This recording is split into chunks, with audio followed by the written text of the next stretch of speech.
Commissioners meeting for March 21st. We'll begin, as is customary, with the moment of silence.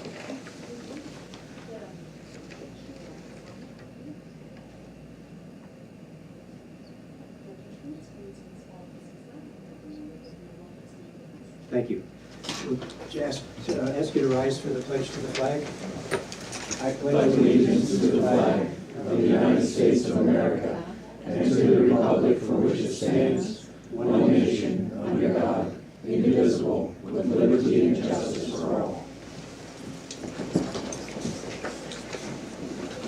This is before we get into the formal agenda, this is the part of the meeting where we ask for public comment.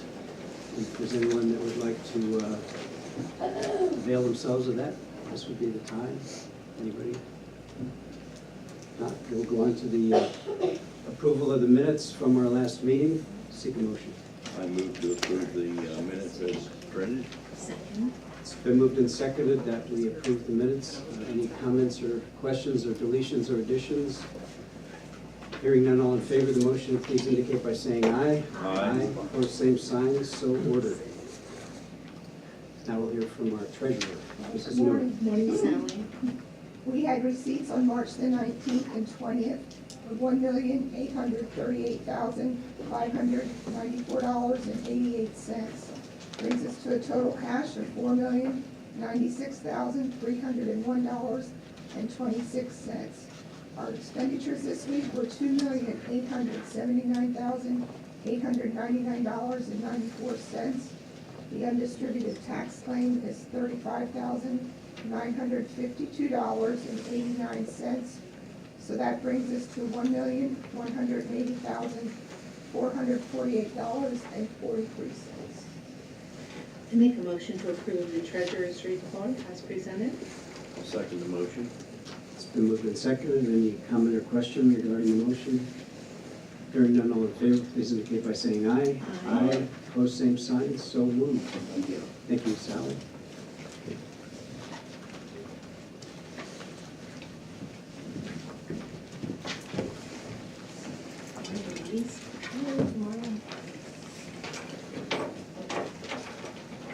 If you introduce yourselves, then you may proceed. Michelle Eders, Director of Human Resources. Leanne Shank, Human Resources Assistant. Under Personnel Transactions, Resignations and Terminations, Brian Remper, Caseworker 2, resignation effective March 29th. Richard Showers, Assistant Administrator in Children and Youth, retirement effective May 18th. Jennifer Vasquez, General Clerk C/Interpreter, resignation effective March 20th. Beth Smoot, DJ Clerk, resignation effective March 15th. Debbie Scheffler-Franz, Caseworker 2, retirement effective May 4th. And Louis Felly, the Deputy Sheriff, retirement effective May 4th. Make a motion to accept the resignations and terminations as read. It's been moved and seconded. Any comment or question? Hearing none, all in favor, please indicate by saying aye. Aye. Opposed, same sign, so moved. Under FMLA and leaves of absence, Wanda Warner, Pathonetary's Office, 4 weeks of family FMLA effective March 13th. Don Policio, Treasurer's Office, returning from FMLA effective March 25th. Renee Beamistofer from MHIDEI, 12 weeks of FMLA effective April 3rd. Edward Matthews, Clerk of Courts, 12 weeks of leave of absence effective March 8th. Carolyn Wensler from the Assessment Office, 8 weeks of FMLA effective March 21st. Melissa Marshall from the Renova Center, 12 weeks of intermittent FMLA effective April 9th. Amanda Schweitzer from Domestic Relations, 12 weeks of intermittent leave of absence effective November 26, 2018. So moved. Second. It's been moved and seconded that we approve those FMLA and leaves of absence requests. Any comment or question? Hearing none, all in favor, please indicate by saying aye. Aye. Opposed, same sign, so moved. Under changes of status, transfers, and promotions, Jeff Boiler, promotion from Aging Care Supervisor 1 and Area Agency on Aging to Aging Care Manager Supervisor 2 at the rate of $1,624.65 biweekly effective April 8th. Brenda Gingrich, promotion from General Clerk C at the Lebanon County Correctional Facility to Records Chief at the Lebanon County Correctional Facility at the rate of $907.70 biweekly, effective March 25th. Karen Herzog, change of status from part-time developmental assistant at the Renova Center to casual call developmental assistant, no change in her rate, effective March 25th. Abigail Baker, transfer from assistant enforcement officer in the domestic relations department to deputy sheriff in the sheriff's office at the rate of $1,162.88 biweekly, effective March 25th. Make a motion to approve the changes of status as presented. Second. We have a motion and a second. Any comment or question on the motion? Hearing none, all in favor, please indicate by saying aye. Aye. Opposed, same sign. So ordered. Under other transactions, Information Technology Services Department would like to hire Derek McConnell as an operations specialist at the rate of $1,540.15 biweekly, effective April 1st. So moved. Second.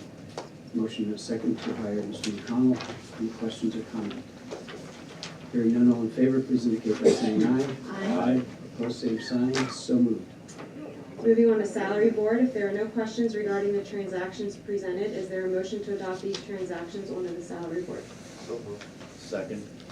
We have a motion and a second to accept all of the previously mentioned transactions. Any comment or question? Hearing none, all in favor, please indicate by saying aye. Aye. Opposed, same sign. So moved. Under mandated conference seminars, Sharon Gassert and Thomas Smith from Children and Youth would like to attend the South Central Region Network meeting in Camp Hill, March 29th. Mileage, meals, tolls reimbursement, 5 credits mandated by DHS.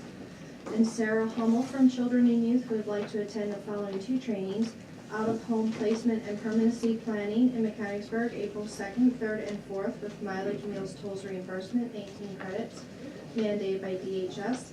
And making permanent connections for professional development in Mechanicsburg, April 10th, mileage, meals, tolls reimbursement, 6 credits mandated by DHS. And Dan Crick from Children and Youth would like to attend the following 4 trainings: Introduction to PA Child Welfare System in Mechanicsburg, April 2nd, mileage, meals, tolls reimbursement, 6 credits mandated by DHS. Identifying Child Abuse and Neglect in Mechanicsburg, April 9th and 10th, mileage, meals, tolls reimbursement, 12 credits mandated by DHS. Using interactual helping skills to achieve lasting change in Mechanicsburg, April 15th, 16th, and 17th, mileage, meals, tolls reimbursement, 18 credits mandated by DHS. And in-home safety assessment and management, Mechanicsburg, April 24th, 25th, and 26th, mileage, meals, tolls reimbursement, 18 credits mandated by DHS. Jody Boyd from Children and Youth would like to attend the overview of child sexual abuse in Mechanicsburg, April 4th and 5th, mileage, meals, tolls reimbursement, 12 credits mandated by DHS.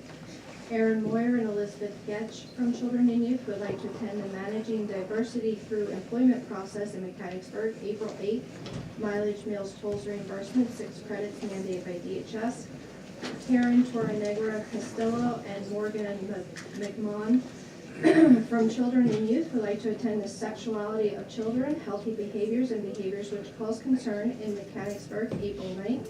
Mileage, meals, tolls reimbursement, 6 credits mandated by DHS. Sharon Gassert from Children and Youth would like to attend the 2019 Clean Mandatory TAC Training in Hershey, April 11th. Mileage and meals reimbursement, 5 credits mandated by DHS.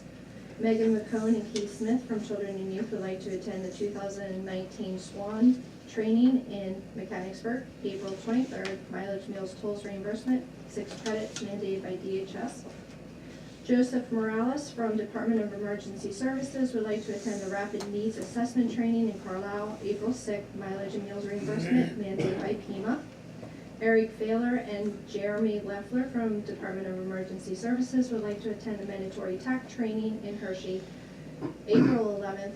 Mileage and meals reimbursement, 3 credits mandated by PSP. Jody Weber from MHIDEI would like to attend the Mandate Training Refresher on April 4th. I'm sorry, I think that's in Lebanon. On April 4th.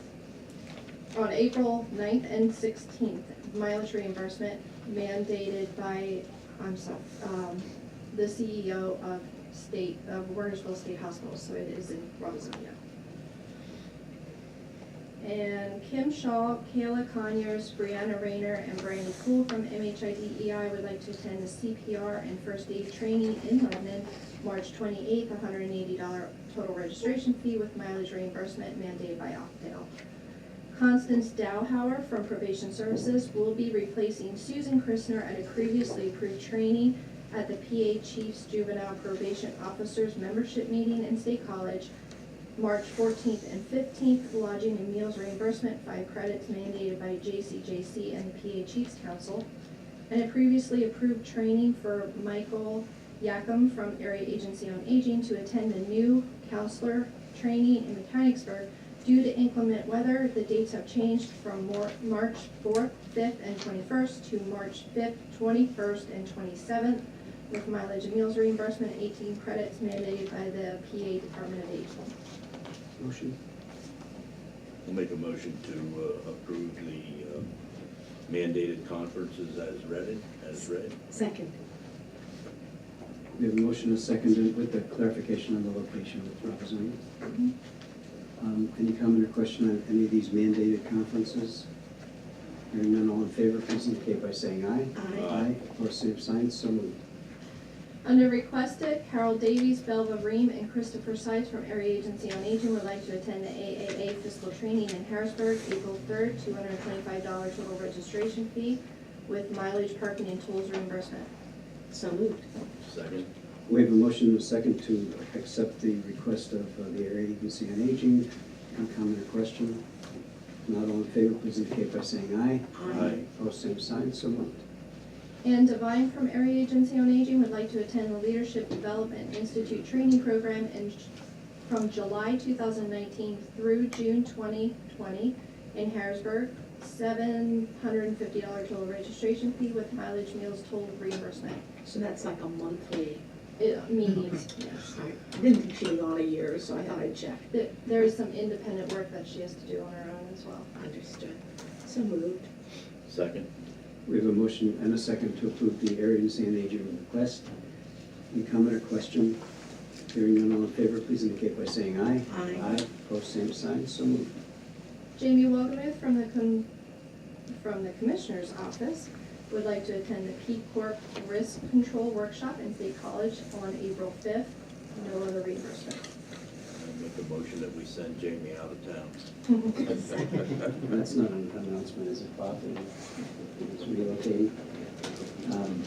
It's been moved and seconded that we approve that request by the Commissioner's Office. Any comment or question? Hearing none, all in favor, please indicate by saying aye. Aye. Opposed, same sign, so moved. Samuel Ortiz from the Community Action Partnership would like to attend the 2019 Criminal Justice Advisory Board Conference in State College, April 9th, with mileage reimbursement. So moved. Second. It's been moved and seconded that we approve that cap request. Any question or comment? Hearing none, all in favor, please indicate by saying aye. Aye. Opposed, same sign, so moved. Angel Price and Courtney Liller from the Controller's Office would like to attend a training on internal controls in Lebanon, March 21st, $70 total registration fee with mileage reimbursement. Move to approve. Second. It's been moved and seconded that we approve the controller's request. Any comment or question? Hearing none, all in favor, please indicate by saying aye. Aye. Opposed, same sign, so moved. Gary Verna from Department of Emergency Services would like to attend the Radiation Specialist Training in College Park, Maryland, April 29th through May 3rd, with lodging, mileage, and meals reimbursement. So moved. Second. It's been moved and seconded that we approve Mr. Verna's request. Any comment or question? Hearing none, all in favor, please indicate by saying aye. Aye.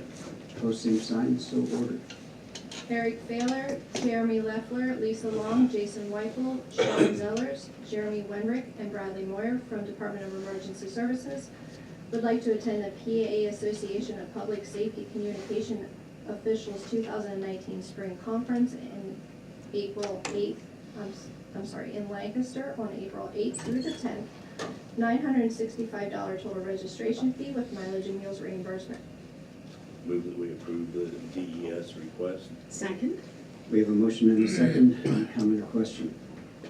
Hearing none, all in favor, please indicate by saying aye. Aye. Opposed, same sign, so moved.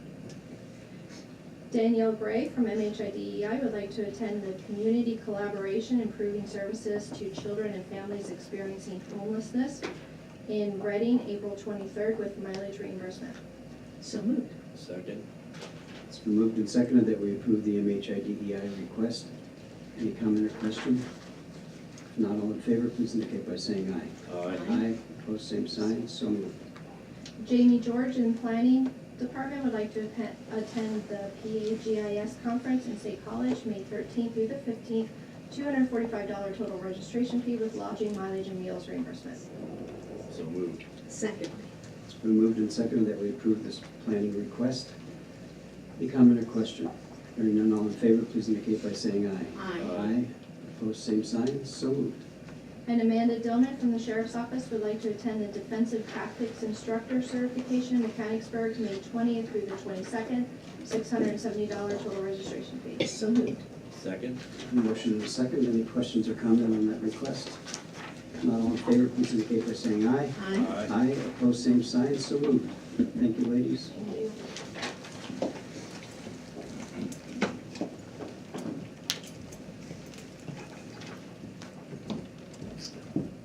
Tom's here, if you're ready for our trails. Yeah.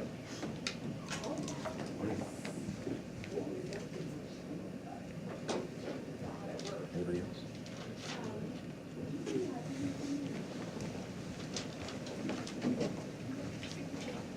I feel like we should stand when you come in, Tom. Yeah.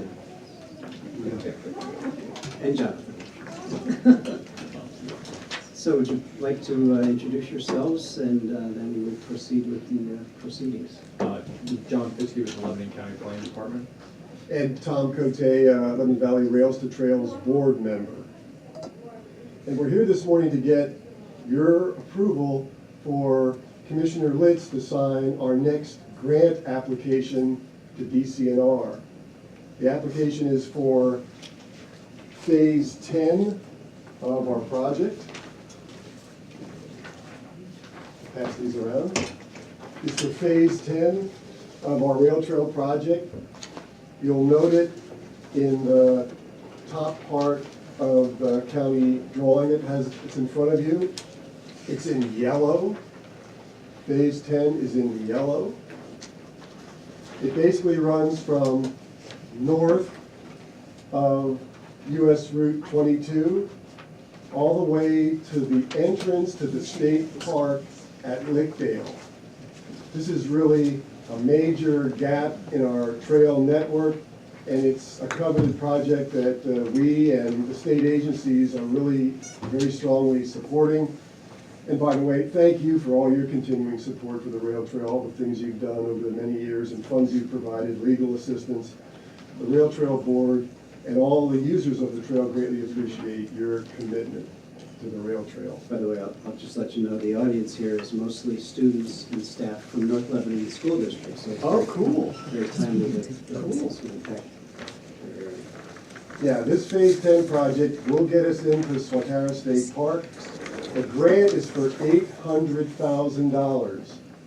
$500,000 to design the entire project, and $300,000 to build 2 small bridges over tributaries of the towpath. If and when we get that grant and we complete the design of our entire project and build the bridges, it's the Rail Trail Board's intention to open up that section for primitive uses. We, the volunteers, would go out, clean and grub the trail, and make it available for mountain biking, for walking, for nature observing. And if any of you have been out there, and it was private property at one time, it is a pristine section of the rail trail and a pristine section of Swatara Creek. There's native trout production on this part of the stream, a lot of bird colonies like Baltimore Orioles nest there. It is just something unique to see. So we're anxious to open up that section. The match to this project, I'm going to say, is coming from you, the Lebanon County MPO. The Inwood Iron Bridges Project. Jamie, don't get upset. It's your time succeeding. Yeah, the project is moving forward. We just had a bid letting on the Inwood Iron Bridges project. It's a $6 million project.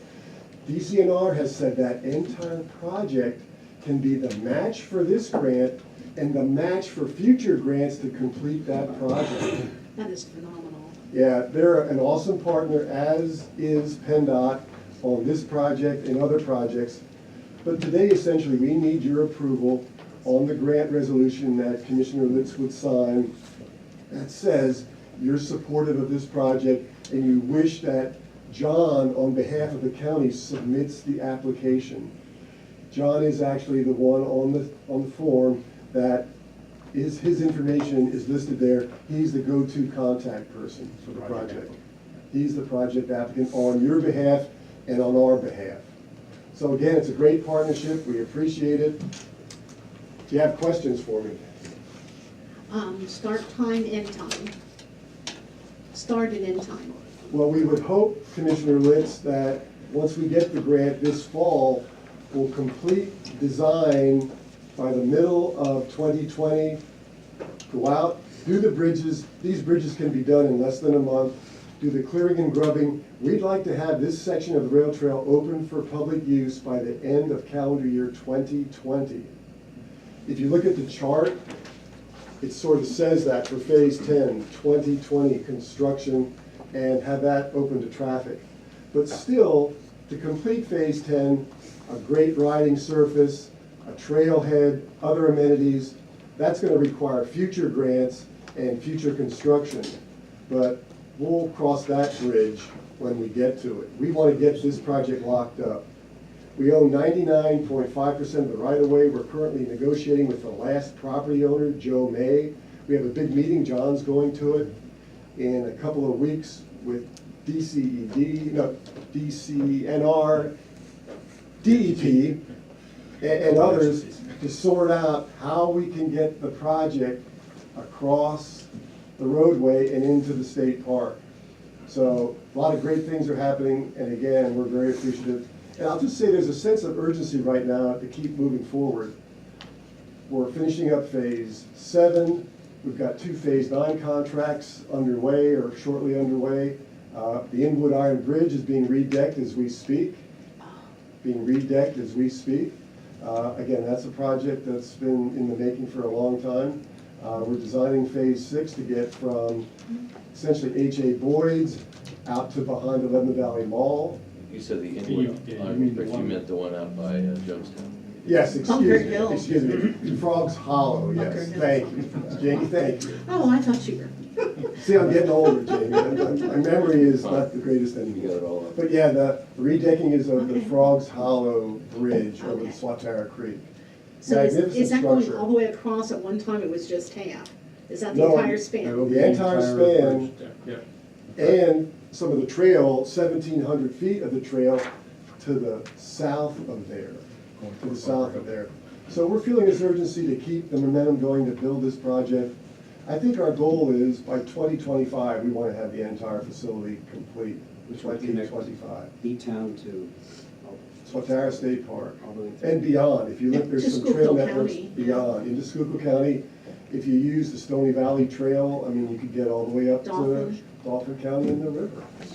So a lot of good things happening. And these sections have been identified in DCNR's critical gaps, so they become priority locations. I think, Tom has been talking with folks at the agencies. I think Phase 10 is an area where we might want to bring down Secretary Richards and Cindy Dunn, who's the Secretary for DCNR, to kind of tour and show them how important this section is. But, the goal, as Tom described, is we already have almost an established trail within the Jonestown area, so with closing this gap would allow you almost to have a trail that would take up Swatara State Park as we work to, close those middle gaps that we have from 7 north. And I understand like one of the big property owners along there would be Wabash Supreme, and they've been cooperative, so everybody's just really Oh, yeah. been terrific to deal with from what I'm hearing. And I think the refuge authority is mentioned, because Yes. there's other historical features with the locks in various locations along here that will want Hill Street. So. Yeah, we'll be studying Phase 8 that potentially would use Greater Lebanon Refuse Authority land. We'll begin studying that alignment probably in 2020. And just so you know, through John and the NPO, we're going after a grant from PennDOT You know, the rail trail owns lots of bridges, lots of tunnels, lots of facilities. John applied for an asset management grant from PennDOT so we could understand what all we own and how best to maintain it now and in the future.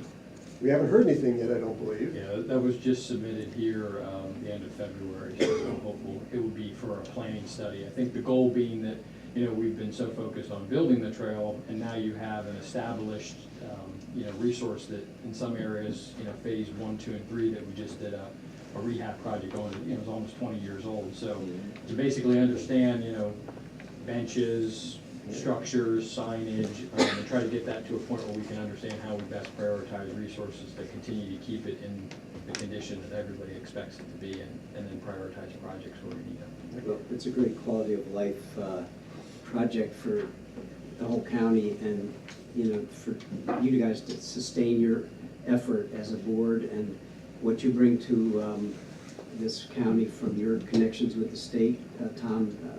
It's legendary, you know, what work has been done with that. Thank you. And so you got the three partners, you have the county partners, you guys, and you have the state. I mean, it doesn't get better than that when all are pushing in the same direction, so thank you.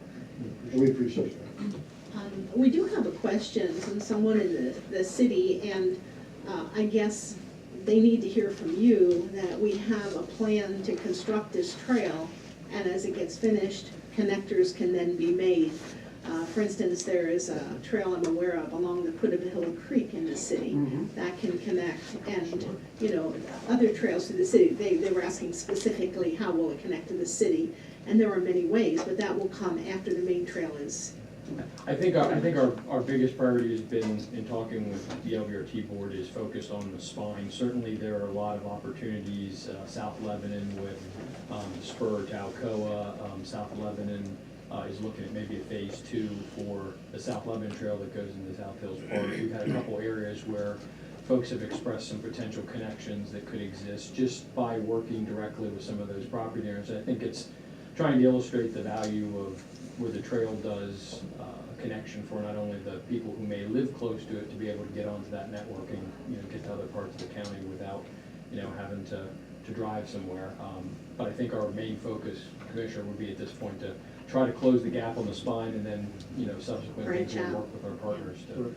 And along the way, when we study a phase like phase 10 or phase 7, with phase 7, we identified an alignment that would take the rail trail east into Coleman's Park.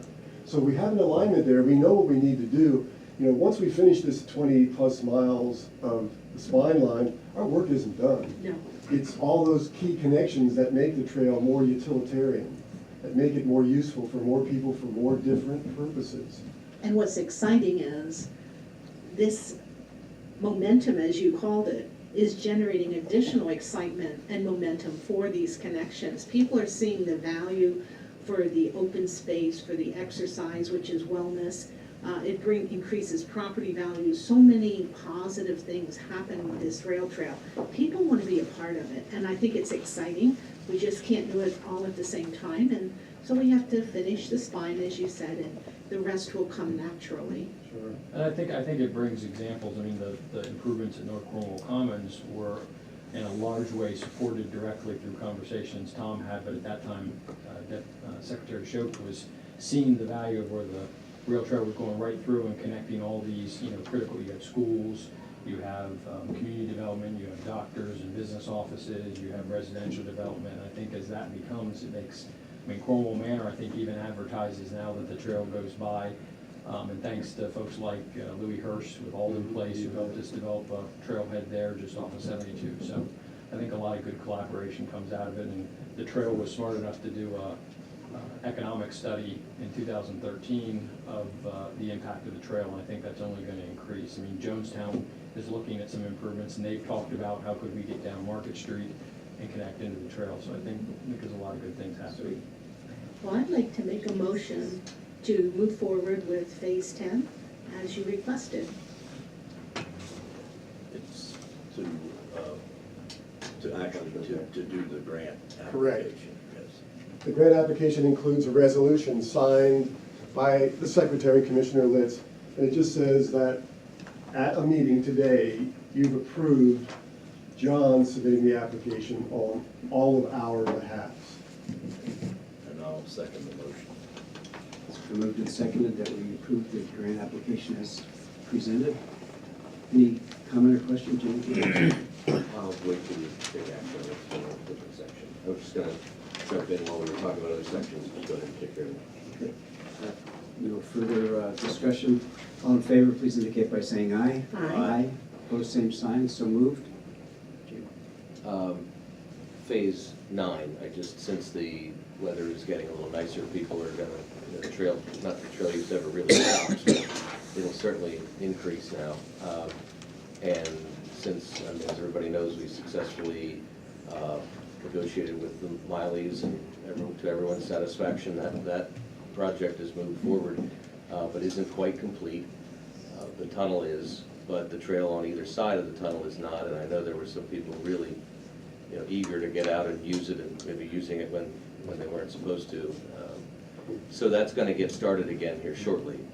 When do we expect that to, weather permitting, when do we expect that to be finished up? They don't have too much farther to go. Yeah, I actually had just got an email from Dan DeMio at J&T, and I think they're trying to think here within probably the next few weeks in the beginning of April, that they may have JDF and whether, that we don't get any initial deluge of rain or anything that would disrupt it. But I think in probably the first or second week of April that we should start seeing some movement going. Because I actually told Dan about reaching out to some of our counterparts that will be starting work, but I can get a definitive date.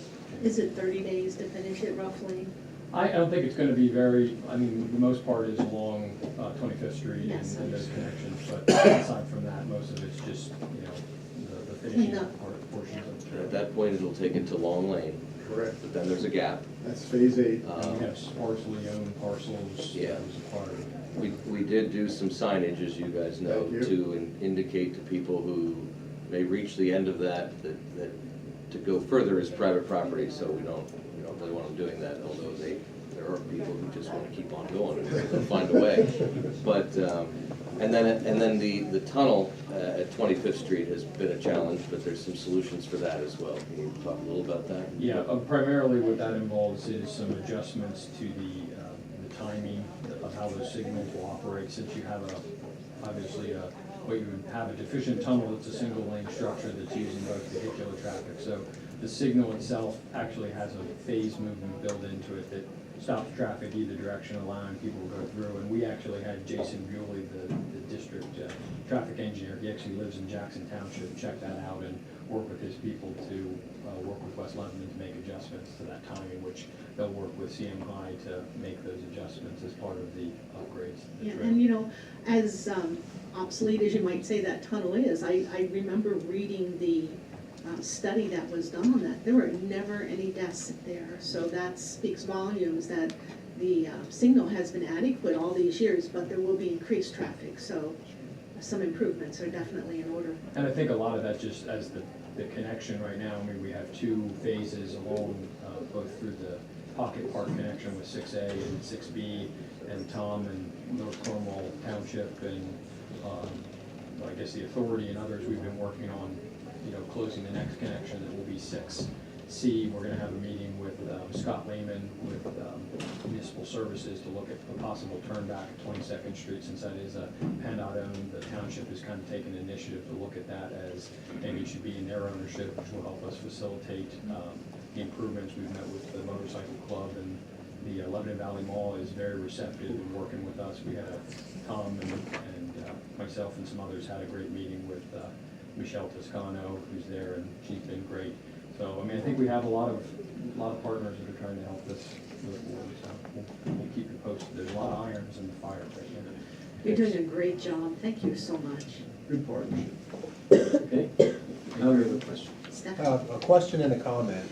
Just for clarification, when it says on-road gap, like A and L, does that mean the trail is actually on an existing road at this time? It potentially could be. Right now, where there's a gap, we don't have anything in place, whether signage or pavement markings or anything. So that area is without any improvements presently. Without any So if improvements. someone's on the trail and get to that point, They would have to then travel on the roadway If they and want find to their go own further. connections to get further Okay. north to where the trail is built. But as I said, we'll be studying that section here probably in 2020 and determining how best to make that connection. Okay. And then a comment too, when it comes to the point, particularly in the Lickdale, Jonestown area, when you have some work scheduled to do and you need some bodies, students in northern Lebanon, there are always some that are looking for volunteer hours, so I'm sure we could make a bunch of people available for what, you know, clearing brush and things like that. We love volunteers. These look like, Hershey's smiling, you yeah, can tell. Hershey is one of our long-term dedicated rail trail volunteers, does tree cutting, mowing, a whole variety of things. You're back from Florida, sir? Yeah. Yes. We came home early, I had a sister-in-law passed away, and I have a daughter-in-law that's Oh, sorry to hear that. not doing well at all. Okay. Well, about volunteerism, we're having a meeting at Jonestown Borough on April the 30th to solicit additional volunteers. We already have about 15 to 20 people that are interested. We're also thinking potentially about creating a second board of LVRT, one for the north to manage the northern sections of the trail, one to manage the south, because as Hershey knows, rail trail maintenance and operation gets complicated. It's a lot of work. He's put in thousands and thousands of hours, no question. Yes, you have, sir. I just heard on the radio this morning that you're gonna be here. I never was at one, so I thought I'm coming in. You're the man. You're doing an You're the excellent man. job. But maybe we should talk in a moment after this we're done about how you might want to, you know, be aware of what's happening with our meeting at Jonestown Borough. Time and place for your meeting? It's at Jonestown Borough at 6 p.m. on Tuesday, April 30th. Okay, and I have one final question, if I may. The parking area along 25th Street as the access head, the trailhead, will that be paved or is that going to be a stone trailhead? I believe that one's paved. Paved, Okay, and I believe it's going to be pervious. Yeah, and I can remember how many spaces is gonna be in it, we can get into that. Yeah. It will be paved, I just don't recall whether it's pervious or impervious. thank And it you. potentially could be used also by Lebanon Transit as Well, it's actually. a bus stop. It is gonna. Oh, be yes, for the business park there. Yeah. Mhm. Cool. Dual purpose, put up a Okay. little kiosk there for the people Multi-modal. waiting on a Great. bus. Thank you for your Thank you. time, Commissioner. Thank you. I Good really work, appreciate and it. Hershey, tip of the hat to you too, thank you for You know, coming this is in. really good news, thank you. Yeah. By the way, for the students and so on, we do record these meetings, so if you check lebcounty.org, in a week or so, you'll be able to see this meeting in its entirety, just so you're aware of that. It's also on Facebook right now. Well, that's the other version. If you want the entire meeting, we have it. Okay. Now we're going to shift our focus and our, we have our coroner coming, so we get our annual coroner's report. Oh, he is here. If that's all right. I would say.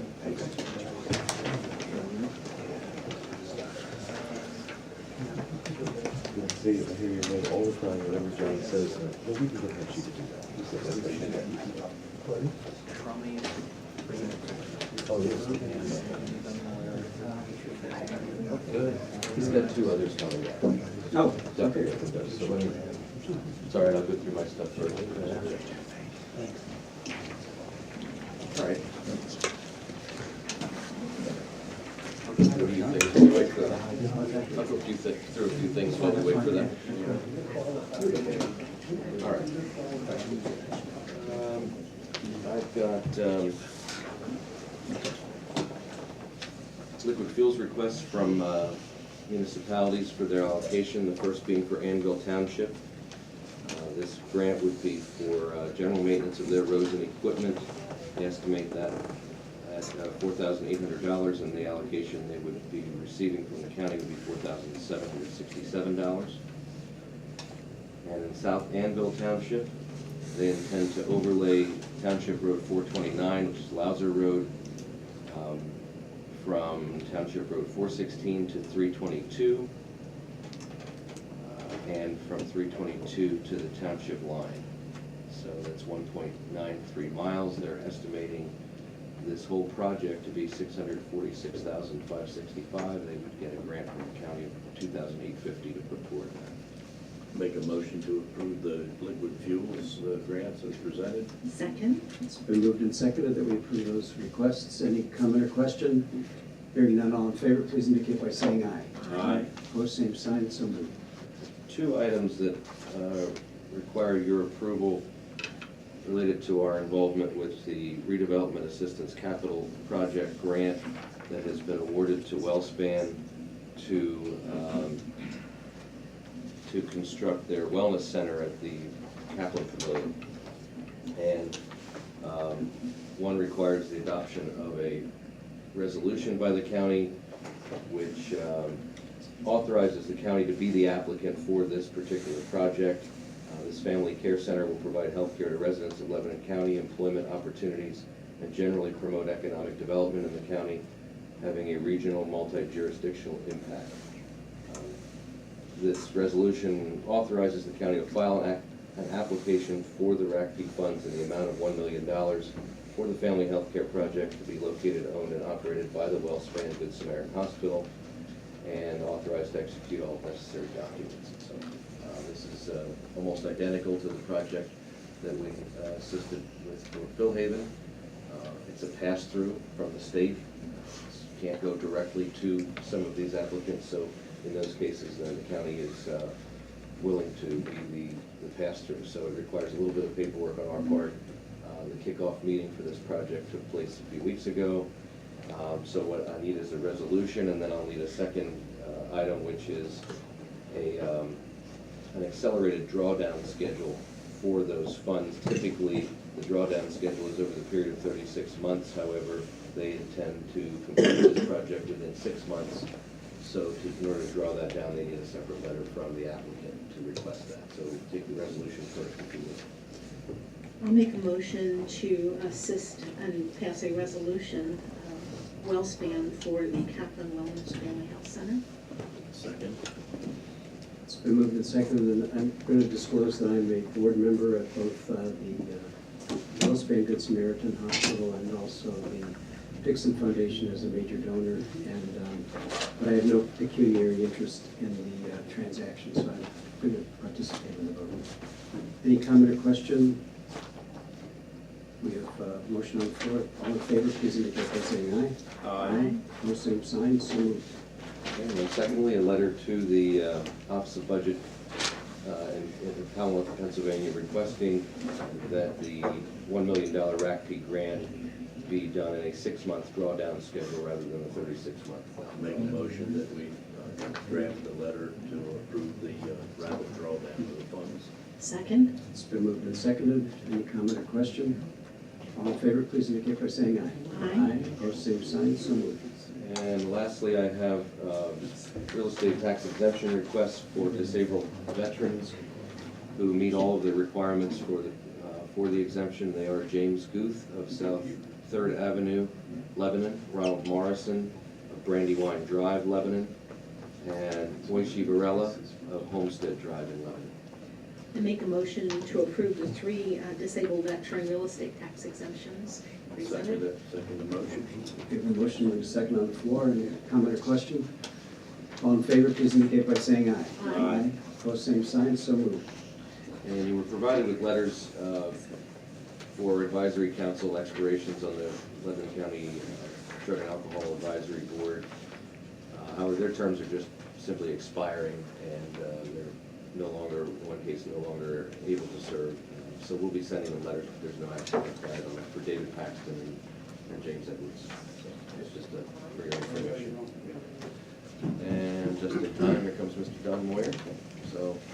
All right. Gentlemen, good morning. If you'd like to introduce yourselves, then we can proceed. Commissioners, thank you again. Jeff Jokel, coroner, thank you again for allowing us to come to give our annual report.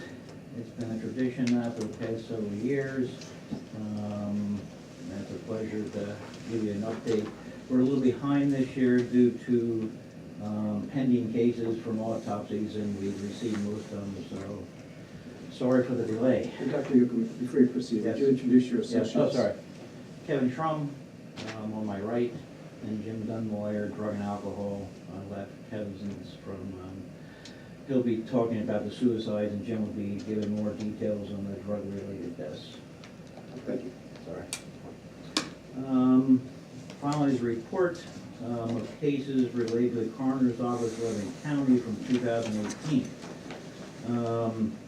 Cremations remain in the 700 level of 716. We investigated 208 natural deaths. Accidental deaths total for this year were 40. Last year we had 48. Drug-related deaths remained at 27. We had 11 motor vehicle accident investigations. Last year there were 14. We had 1 asphyxiation, and we had 1 smoke inhalation death. Suicides for this year are elevated significantly from 22 this year. Last year we investigated 18. Gunshot still remains the mode of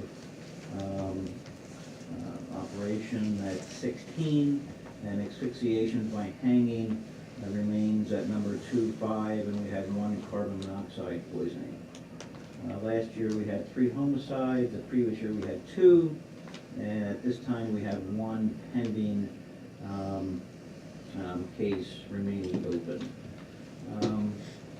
At this time, I'd like to come back after Jim and Kevin get done with their, I have a few more things to discuss after they're done, but Jim, do you want to talk about the drug and alcohol? As Dr. Yocum indicated, in 2018, we had 27 overdose deaths. That's the same number we had in 2017. Some of the information on these individuals, there was, out of the 27 people, 19 were males, 8 were females. The average age of these individuals was 35 years of age, the youngest being 21 years of age, and the oldest being 60 years of age. Out of the 27 overdose deaths in 2018, 25 were categorized as what we would call mixed substances, and 25 out of the 27 had some form of opiate-related substance with those deaths. There was only 2 that were non-opiate deaths in Lebanon County in 2018 as a result of an overdose. Prior to coming into this meeting, I usually come in here and talk about our numbers compared to our surrounding counties, Dauphin, Lancaster, Berks. That's unfair to do because their counties are so much bigger than ours. So what I did prior to this meeting is I contacted my counterparts in the 7 Class 5 counties, similar to the size of Lebanon County. And 5 of the counties reported back. It's Blair, Lawrence, Adams, Lycoming, Northumberland, Mercer, and Lebanon, of course. Out of the 6 that reported, we were the second lowest total in overdose deaths. And we, again, 27. Northumberland had 35, Lycoming had 38, Lawrence had 55, Blair had 52. Adams was the only county that was lower in number than Lebanon County. They had 17. So that tells me, 27 is, one's too many. 27 in my mind is a lot, but in comparison to what other counties are seeing, it's not a bad number with other Class 5 counties. Some of the things that I attribute to our numbers being as low as it is would be, the establishment 4 years ago of our heroin task force. I think as far as the work that they do in the community, as far as education and awareness events, I think that's helping the numbers stay where they're at. At least they're not getting higher. I also think the increased use of Narcan in our community has helped that number. And I also believe that the warm handoff that we implemented about 3 years ago also contributes to that number being relatively staying the same at this point in time. I do want to note that last year when I came here and gave this report, our office was seeing 49% of our clients, their primary substance was heroin. That number, I don't have my annual report done for 2018. 2017, 49% of our clients that we've seen in our office were opiate use disorder people. That number is coming down. So it's not gonna be 49% of our business. That number's gonna be down. But what we do see an increase in is the youth that use methamphetamines and cocaine is on the rise. And we all sit here and we talk about drugs, certain drugs come in and out.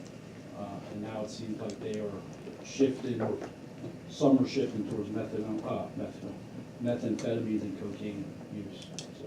Is that because it's cheaper? I don't think it's cheaper. I think heroin would be the cheapest thing they could probably get. We actually hear of some people using a combination.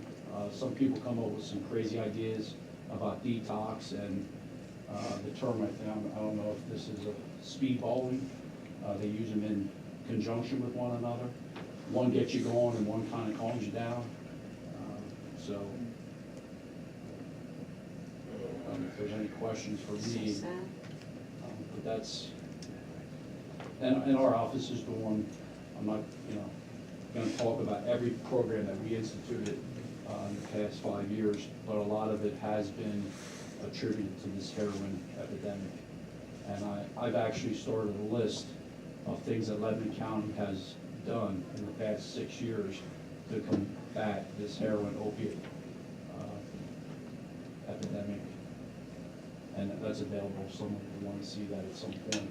I can email it. And so if anyone ever asks you folks, hey, what's going on in Lebanon County, you would have a Thank you. speaking point, bullet points to maybe talk about. Well, we have invested a lot in treatment, Yes. awareness, education, all the things to try to have the public know where their support is and so on, and so that hopefully. And we've done a lot, our office has done a lot of innovative, forward-thinking, grant type of programs being brought to Lebanon County that weren't here 6 years ago. And Jim, I just want you to know you're getting kudos. You were giving a lot of people credit. They're giving you credit too for being a good coordinator for drug and alcohol. I'm trying my best. Thank you. I will add, going to some of Jim's statements, we met with Senator Fulmer at the Drug and Alcohol Center. And when we see the Drug and Alcohol Centers, people were coming in, I don't exaggerate this, 80% of the people coming in the drug and alcohol facilities have mental health problems. And if you don't address the mental health problems, drug and alcohol use is going to continue.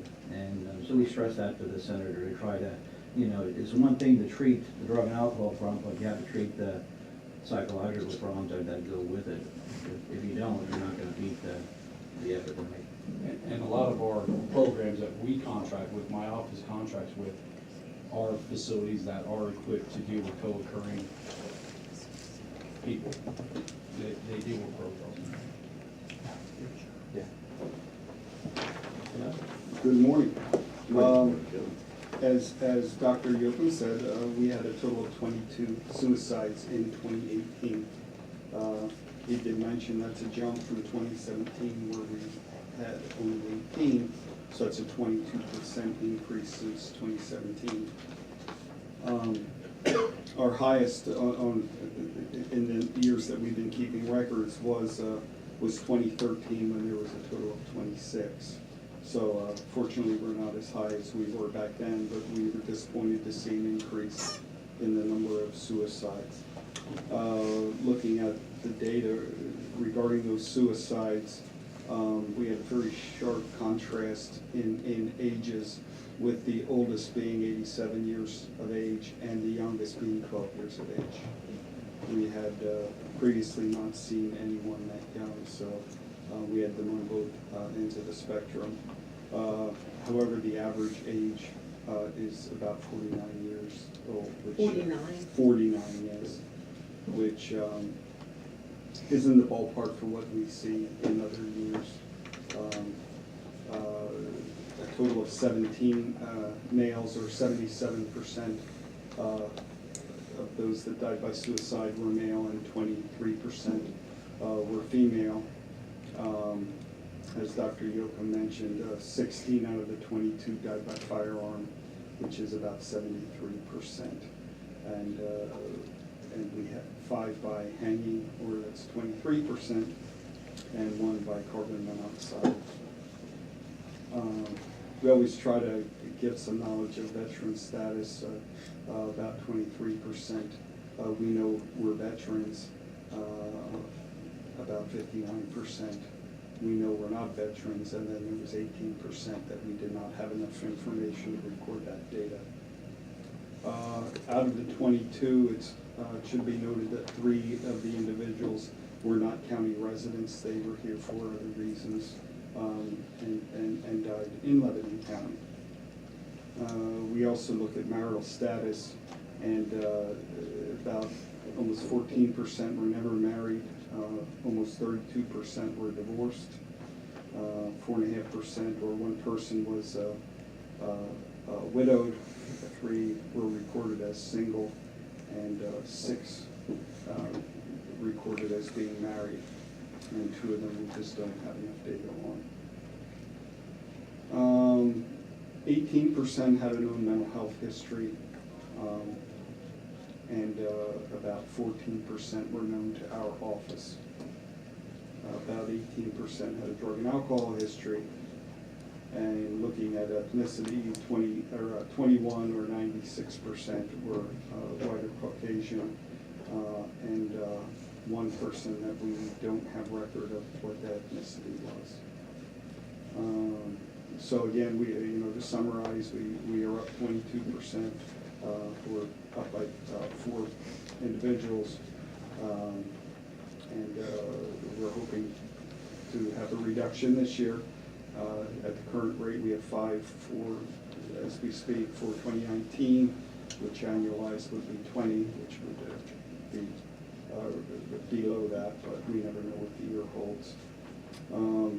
Frankly, sometimes I'm surprised that we don't have more when I see the data on crisis intervention and see the number of calls they get for someone who has suicidal ideation. It is just stunning, hundreds of people in a month's period of time calling in, and then you think of those that don't even make the call who are thinking those thoughts. So, the thought of suicide is very prevalent. Fortunately, there are resources, whether it be crisis intervention, which, by the way, their phone number is 717-274-3363, or the National Suicide Prevention Hotline at 1-800-273-8255. There are folks sitting there 24/7 ready to take a call from someone who may be in danger of suicide. Kevin, if they would call 211, they would be referred to? Yes, that's correct. Maybe that may be a simpler. Yeah, be a direct route to get help. The Suicide Prevention Task Force is still very active, trying to educate the community about suicide and trying to identify alternatives and resources for people who may be having those thoughts. Again, they're very active in doing a lot of community events regarding this matter. And we always tell folks, if you're concerned about someone, talk to them. A lot of people are reluctant to talk to an individual, whether it be a family member, friend, coworker, because they don't want to upset them. But many times people are waiting for someone to ask what's wrong, or can I help you, and we'll open up. The 2 words that I often hear that they recommend you say is "you matter." You matter, absolutely. You matter. Everybody matters. Everybody to matters. Someone, To somebody. yeah. And, Jim and I use the same phrase, one is too many. Good to see another day. There's help out there, and generally things turn around. Whatever you're facing, sometimes things turn around over a period of time. So we're encouraging people to talk about it, get the help they need, and to look to see another day. I don't know if there's any questions on any of the data. Just a comment, they're saying that this is so educational, everybody should be watching this. Closing. Can I just say one thing before I close what I was talking about? I did want to mention, I hope this is still the case, Doc, that 2019 we have 0 overdose deaths. That's still correct? Right. I forgot, I just wanted that to be out there. just, Kevin, I recently met with the suicide task force, and we're working on an arrangement. When I do come to the scene, when the suicide act does happen, we're gonna have a system where the coroner's office will be in contact with the family, maybe a week or two afterwards, see how they're doing, and then to give them the information of the resources that are available after the act does happen. Since we have direct contact with the family at the scene, we figure they know us, instead of having your task force contacting them about the resources, the coroner's office will be contacting them to give them the resources that are available down the road. That's great. Yeah. Anything we can do to get more information out to people. Yeah. And you did mention mental health being involved in a lot of the overdose deaths. We recognize that too, and there are a lot of services and resources that are available for the co-occurring disorders. Challenge for us many times is that mental health treatment is optional. It's voluntary in most cases, and sometimes we see people suffering and struggle to find ways to help them when they're unwilling to get the help they need. Can I share a quick story about the Fairweather Lodge? Friday, this was, you're all familiar with the Fairweather Lodge. It's a county-owned facility that Kevin's staff assists with operating along with a provider. And it exists and was created after a model in Perry County and some other counties have, where it's a residential facility. Consumers with mental health can live there together. They run their own home.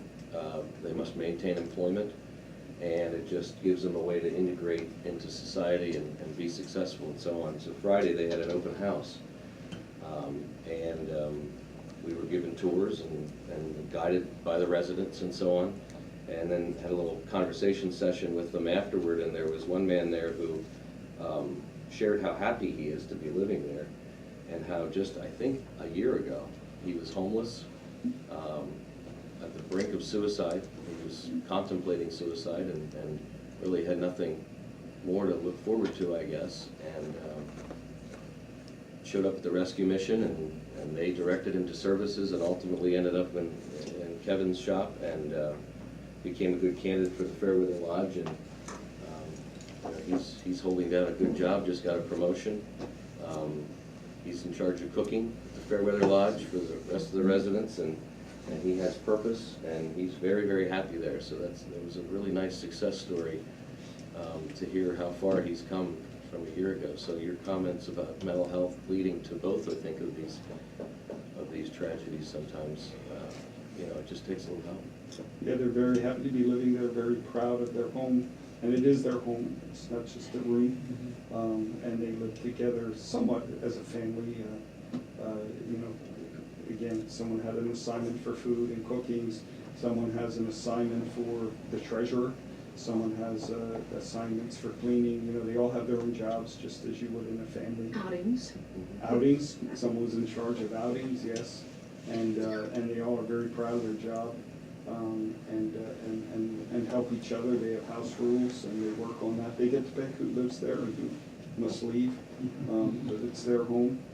I said, reminding me a little bit of a college apartment, although they were much better behaved. And then cleaner. And cleaner, yeah, yes, absolutely. So it's really neat to see how that program has come together and is having a huge impact on some individuals who had thoughts This that money could have came, ended up on our sheet.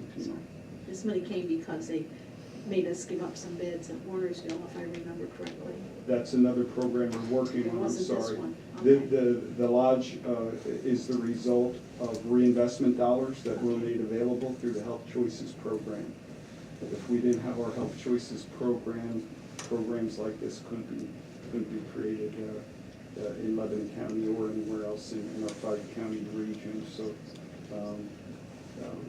there is an effort to end what we call the behavioral health carve-out in the health choices system across Pennsylvania. We think that would be a tragedy for the behavioral health services and the programs that we operate, because we would lose control of the programs, the funds, and we can never start new and innovative programs like this. I mentioned at the open house that when Kevin brought this idea to us, I was certainly skeptical of the process and the operation, but taking part in the open house, some of the presentations that the residents made were very compelling, and I said I was certainly convinced that day that we'd done the right thing. So very proud of the effort. Thank you. Appreciate it. Anything else? Not, we thank you for, I'm sorry, Gordy. Kevin, I didn't want to talk about specifically suicide, however, you did bring up health choices. And I too have seen proposals being floated around Harrisburg to sort of negate health choices in your wheelhouse. My question is this: it's my understanding that they could bring private entities and industry in, giving the money to them to operate things on a local level. Do you see any inherent dangers in that? We believe that the county programs are the best to manage and operate those programs. We've proven that over a period of 20+ years, where we've been much more efficient, both in developing the programs and in our administrative costs. Administrative costs are no more than 3%, whereas you look at private industry, they are going to have a much heftier administrative fee. Even in the physical health care side of health choices, just if I could briefly summarize, health choices provides both physical health care and behavioral health care. And the behavioral health care was carved out of the whole system, and that's why it's called a carve-out. But it is our belief that the administrative costs of managing the physical health side are much higher than what we're managing, and we would lose local control to provide those services to the people that we know and have served for many, many years, and we would also not be as cost efficient if private industry is going to run this thing.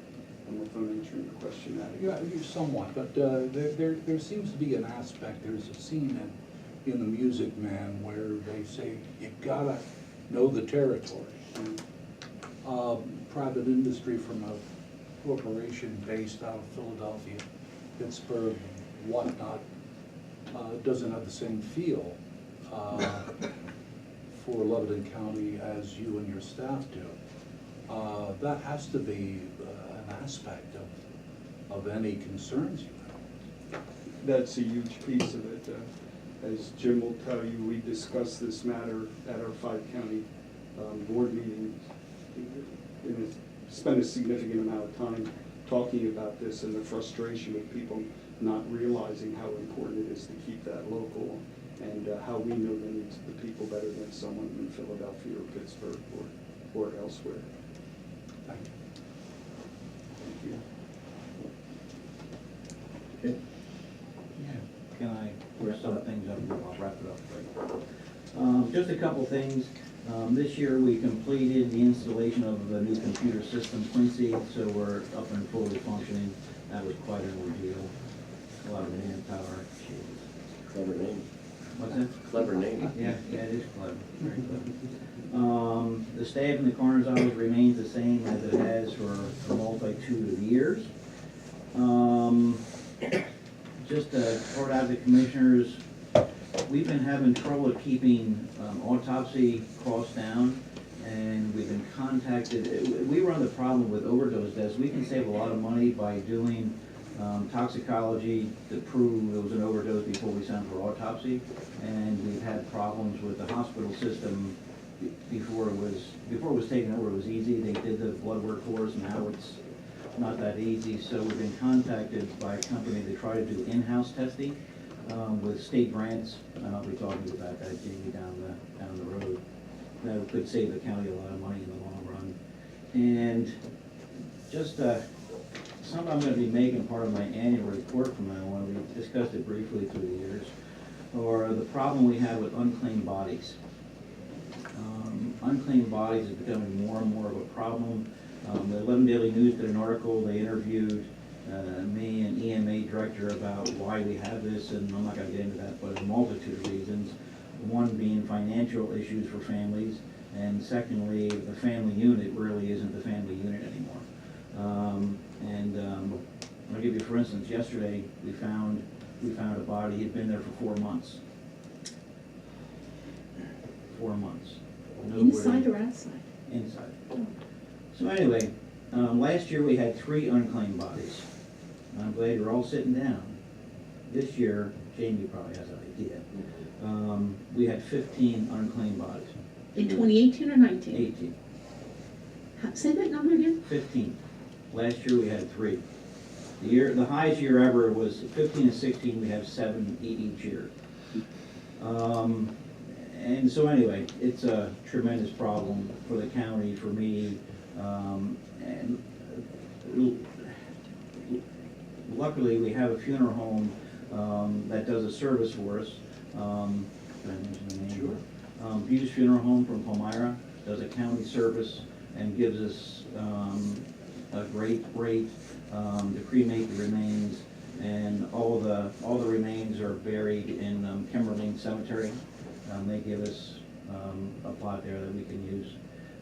So I'll make it part of my annual report, just to keep you abreast. And often what happens is you're able to track down someone from the family. Correct. But the realities, I guess, of the cost Yeah. of cremation and so on, and people just sort of back away. And Cost, and they just don't care. They haven't seen them in years, and things happen in family units, and they just say, do whatever you gotta do, I'm not getting involved. And in fact, there are very few cases that we can't find family members. Very few cases. We come across somebody, whether it be a niece, a nephew, and they just say, do what you gotta do. I haven't seen him in 10 years, and you take care of things. But then you'll get a call often, months or a year later. Yeah. Someone who's interested now in the remains, but. And then they work with the funeral home to take care of that issue. Once they're cremated and the remains are gone, it's out of the county's hands, and it's in Buse Funeral Home hands. Or they just want them. They want the remains. They want the cremation remains. Jamie, we had a bunch of plots up there at Grandview or something. Do we still have those, or do we use them all up? No, we still have those, and I think we may have used those on occasion for that. Yeah, they were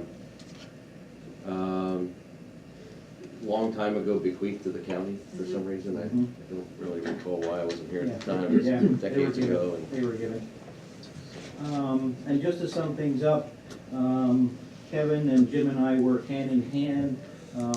As soon as I have a case, I notify them immediately. They don't like my calls. They cringe when they get my calls, but they take them anyway. So they know. The calls are bad. What's that? Yeah. But so they know as soon as I know, so they're in touch. They're great to work with. They respond to calls quickly. So I'd like to thank them for all their help. And all the rest of the people in the county that work with me hand in hand. It's a great county to work for, and I've been doing it for a few years. Hopefully I'll do it for a few more.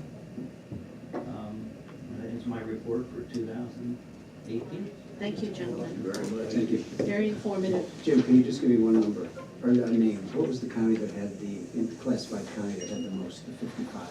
Lawrence. Lawrence. Thank you. All right, gentlemen, thank you very much. Thank you.